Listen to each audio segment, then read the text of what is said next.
let's see what would be the expected profit of worker B. So the expected profit of worker B. Well, we'll work with probabilities again. We have for worker B over here a probability of 1 over 2 that he's going to be profitable. So we'll have a probability of 1 over 2 multiplied with. Now, what is the expected profit? Well, in the first period, we know that he could earn 300 euros. He could give us 300 euros as value. Plus, there is a probability that he might quit. So we will have to work with that. We'll have a probability that the worker B quits. And we know that if the worker B quits for one period, for the second period when he quits, we would hire a worker A because he is more profitable. And in expectation, that would give us 60 euros. So we keep that. Plus, the remaining probability 1 minus P is that the worker B does not quit and he would still produce us the positive profit of 300 euros. So we would still have 300 euros over here. Now, what we also need is the remaining probability of 1 over 2 when the worker would produce us losses. So we'd have a probability of 1 over 2 times the following. And we could have a minus 300 euros loss in the first period. So minus 300 is in the first period. Plus, what would happen if he loses money for us? We fire him and then we hire a better worker, and a better worker for one period would be worker A. So worker A would generate us 60 euros in expectation for the second period. Now let's highlight what we did right now underneath all of this. So what do we have here? This is a probability of positive profits, so that's a probability of positive profits. 300 would be the profits for the first period, so this is our first period, and over here we have the data for the second period, so this is period 2. Now there is a probability of quitting, so the P stands for quitting. In that sense, we hire new worker, and that would be a worker A. So we hire a worker A, and that would give us an expected profit of 60 euros. Now with the remaining probability 1 minus P, the worker is not quitting, so not quit, and that would mean that worker B still generates us 300 euros. So B would give us still 300 euros in profit. Now with the same logic, let's see what's happening over here in the second case. So we have a probability of 1 over 2 to have negative profits. So this would be a probability of having negative profits. Now if we have negative profits, we could have negative profits in the first period, so that would be minus 300 loss.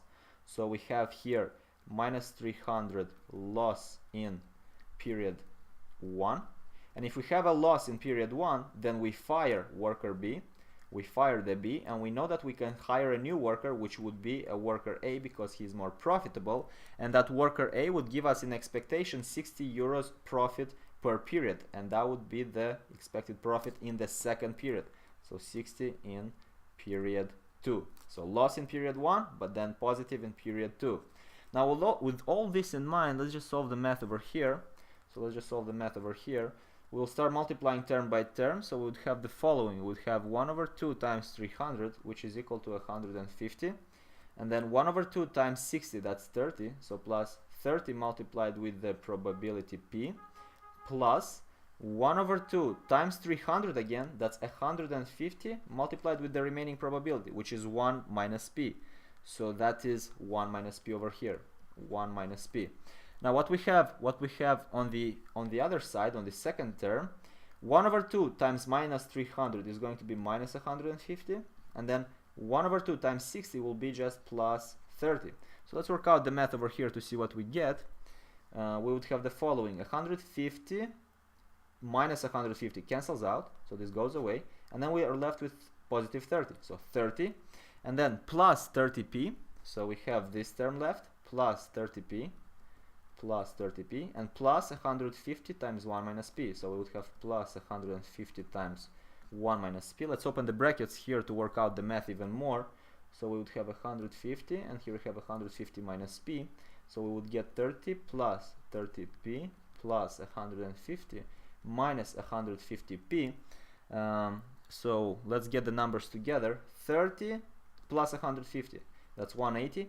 30p minus 150p, that's minus 120p. So we found out the expected profit if we hire worker B. Let's write it down. That's the expected profit of hiring worker B. We also know the expected profit of hiring worker A. We saw it in the previous video. which was the following: 160 minus 40p. That was the expected profit of hiring a worker A. Let's crop them both and make them equal, one next to each other, because that is the entire question. What has to be this probability for us to be indifferent between hiring the workers? Well, we would be indifferent if their expected profits would be the same. So we have to solve this final step. So we cropped one, getting the second one from here, like that.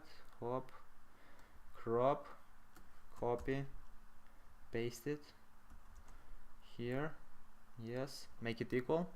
So let's make that equal. Let's make that equal. What would we have? 160 and 180. Let's take the numbers on one side. So 160 goes to the other side. 180 minus 160 would be 20. And here we have minus 40p, and we bring plus 120p on the other side. So this one, minus 40p plus 120p, that would be 80p. If we divide both sides by 20, that probability must be equal to 1 over 4 for the company to be indifferent between type A and type B worker. The answer key tells us that if P is 1 over 4, then the company is indifferent, which is true, and we are done.